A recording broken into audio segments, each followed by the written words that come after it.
বিসমিল্লাহির রহমানির রহিম।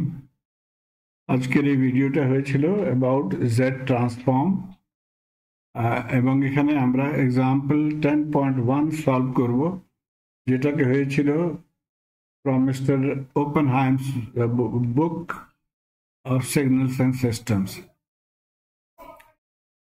তো আমরা জানি যখন আমরা ল্যাপ্লাস ট্রান্সফর্ম পড়েছি চ্যাপ্টার 9-এ, তখন আমরা এই ফর্মুলাটা ইউজ করেছি to define Laplace transform xs is integral of this, এবং Laplace transform ইউজ করা হয় ফর কন্টিনিউয়াস টাইম সিগন্যাল।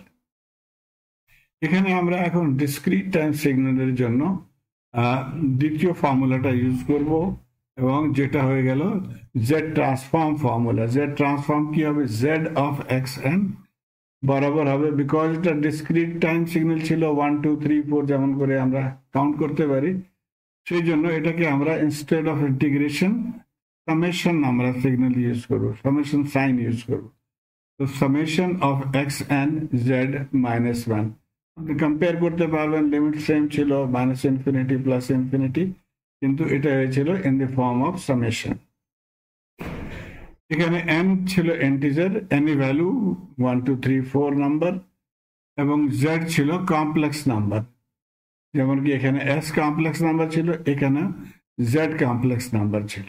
এখন কমপ্লেক্স নাম্বারের তিনটা ফর্মুলা জেনারেলি আমরা ফলো করতে পারি। এক্স প্লাস জে ওয়াই, এটা হয়ে গেল in the rectangular form, r theta polar form, এবং z r e raise to the power j omega, এটাকে বলা হয় এক্সপোনেনশিয়াল ফর্ম। এখানে আমরা এক্সপোনেনশিয়াল ফর্মটা ইউজ করব, z is equal to r e j omega.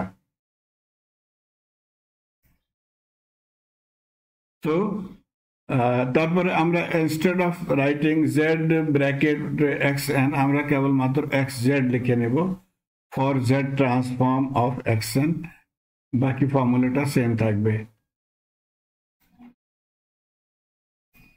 এখন আমরা কোশ্চেনে আছি। কোশ্চেন বলা হয় show the pole zero plot and region of convergence for signal. এই সিগন্যালটা গিভেন ছিল a raise to the power n u n. এখন আই এম শিওর আপনারা জানেন ইউ এন কি ছিল। ইউ এন এর ভ্যালু হয় 1 for greater than 0, 0 and greater than 0, এখানে এটার ভ্যালু হবে 1, এবং তার প্রথমে ভ্যালুটা হবে 0। তো যখন আমরা এক্স এন এর জায়গাতে এই ভ্যালুটা পুট করব, দেখি এই ভ্যালুটা এখন আমরা পুট করে দিয়েছি। এখন ইউ এন এর জায়গাতে আমরা 1 লিখব, কিন্তু তার জন্য আমাদের লিমিট হবে ফ্রম 0 টু ইনফিনিটি। তারপরে -1 টু মাইনাস ইনফিনিটি, এই ভ্যালুটা 0 হয়ে যাবে, because multiply by 0, multiply by 0 0 হয়ে যাবে। তো আমাদের ইকুয়েশনটা এখন হয়ে যাবে from 0 to infinity A N, u N এর জায়গাতে 1 লিখে নিয়েছি, এবং জেড -1। ওকে, এটা ফার্দার সিম্পলিফাই করে নিয়েছি। তারপরে আমরা পাওয়ার কমন নিয়ে নিব। তো এই ইকুয়েশনটাকে আমরা আগে সলভ করব। এখন এখান থেকে দেখেন for convergence of x Z, convergence তার মানে হয় remain within finite limit, within limit হওয়ার জন্য জেড এন, এই ফর্মুলাটা জেড এন হতে হবে লেস দেন ইনফিনিটি, এটা একটা কন্ডিশন ছিল। এখন এটাকে নিয়ে আগে চলবো। আমি সিম্পল এক্সাম্পল ইউজ করে এখানে শো করেছি। মনে করেন আমাদের এই ব্র্যাকেটের মধ্যে যে ভ্যালুটা ছিল সেটা 1.1 এর বরাবর হয়, এবং মনে করেন এন ছিল 100, তখন এই ভ্যালুটা কি হবে? 137806। যে 100 এর জায়গাতে 1000 হয়ে যাবে, তখন এই ভ্যালুটা ইনক্রিজ করে যায় টু দি 10 টু দি পাওয়ার 41, এবং মনে রাখবেন যখন এটা ইনফিনিটি হবে তখন কি হবে? সো এই ভ্যালুটা স্কাই রকেটেড হয়ে যাবে, আসমানে চলে যাবে, ইনফিনিটি হয়ে যাবে। কিন্তু যে ব্র্যাকেটের মধ্যে ভ্যালুটা লেস দেন 1 হবে, মনে করেন 0.9 ছিল, পাওয়ার 100, তখন এটা কি হয়ে গেল? 0.02225। যখন 1000 হবে তখন এটা 10 টু দি পাওয়ার -4, সেটা ডিক্রিজ হয়ে গিয়ে অলমোস্ট 0 হয়ে গেছে, এবং যখন এটা ইনফিনিটি হবে তখন টোটালি জিরো হয়ে যাবে। সো এখান থেকে আমরা কনক্লুড করতে পারি দ্যাট কনভার্জ করার জন্য সিগন্যালটা ফাইনাইট হওয়ার জন্য এই ভ্যালুটা mod of this signal has to be less than 1,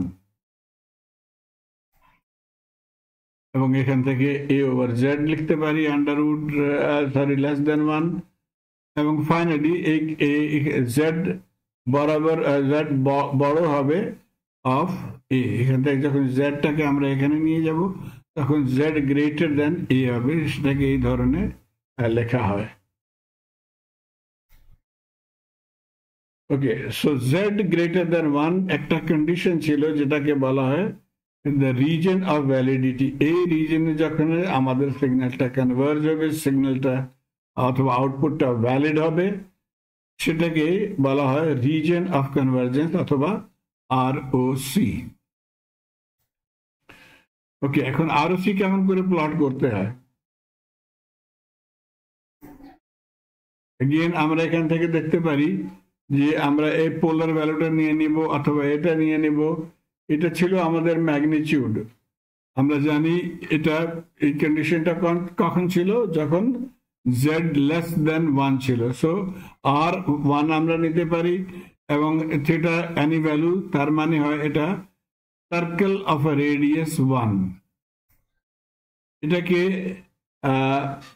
অন্য মতেও আমরা দেখতে পারি যে এই ফর্মুলাটা নিব, তখন ম্যাগনিটিউডের জন্য আমরা জানি স্কোয়ার আন্ডার রুট করতে হয়, এবং স্কোয়ার আমরা আন্ডার রুটটা শেষ করে দিব বাই স্কোয়ারিং বোথ সাইডস।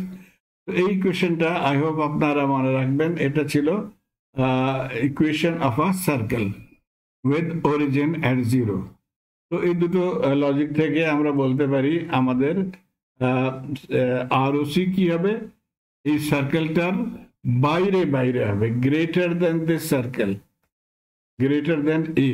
এই সার্কেলটা আমরা ড্র করে নিয়েছি অফ রেডিয়াস রেডিয়াস a, এবং তার বাইরে যে এরিয়াটা ছিল সেখানেই আমাদের সিগন্যাল এক্সিস্ট করবে, অথবা এটাকে আমরা বলতে পারি প্লট অফ ROC। ওকে, এখন আমরা ROC পতা করে নিয়েছি, কিন্তু ট্রান্সফর্মের ভ্যালুটা অথবা অ্যালজেব্রিক ইকুয়েশন ক্যালকুলেট করতে হবে। তার জন্য এগেইন আমরা এখান থেকে চলবো। একটা ফর্মুলা এগেইন আপনারা FSC তে পড়েছিলেন, যখন x অথবা মড x লেস দেন 1 হবে তখন সামেশন যে 0 থেকে ইনফিনিটি xn, এটা জায়গাতে আমরা লিখতে পারি 1 ওভার 1 মাইনাস x।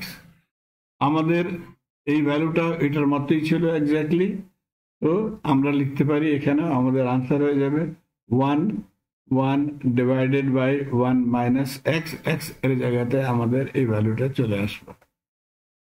এটাকে আমরা ফার্দার সিম্পলিফাই করতে পারি, 1 ওভার z হয়ে গেল z পাওয়ার -1 ওভার z লিখতে পারি, এলসিএম নিয়ে নেব, এবং এটাই হয়ে গেল আমাদের ফাইনাল ভ্যালু। তো এই ফর্মটা জেনারেলি ইউজ করা হয় for plotting 0 and pole. So basically আমাদের এখানে এই আনসারটা শেষ হয়ে যাবে যে প্লট রিকোয়ার্ড হয় না যেখানে। এটা কি ছিল অ্যালজেব্রিক ইকুয়েশন, তার সঙ্গে আমাদেরকে লিখতে হবে ROC এর ভ্যালুটা।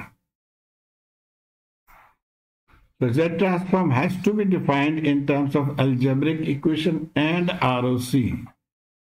এটা ভেরি ইম্পর্টেন্ট। আমরা যখন নেক্সট কোশ্চেনটা করব তখন দেখব দ্যাট এই ভ্যালুটা অ্যালজেব্রিক ইকুয়েশনের ভ্যালুটা সেম ছিল, কিন্তু ROC ডিফারেন্ট। এই জন্য বলা হয় যখন আপনারা এটাকে ডিফাইন করবেন অথবা আনসারটা লিখবেন, তখন এই বোথ প্যারামিটারস অ্যালজেব্রিক ইকুয়েশন এবং ROC ভ্যালু লিখতে হবে।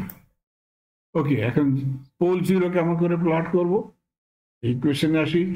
0-র জন্য আমরা জানি নিউমিনেটর 0 হতে হবে এবং পোলের জন্য ডিনোমিনেটর 0 হতে হবে।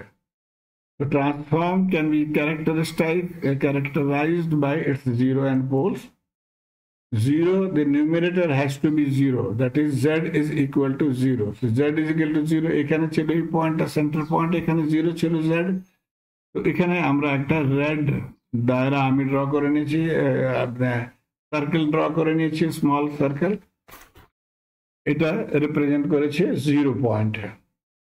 তারপরে পোলের জন্য ডিনোমিনেটর 0 করে নেব।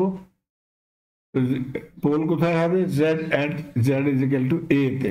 এই পয়েন্টটা ছিল z is equal to a, এখানে আমাদের পোল হবে। এই মতে পোল 0 প্লট করতে পারেন।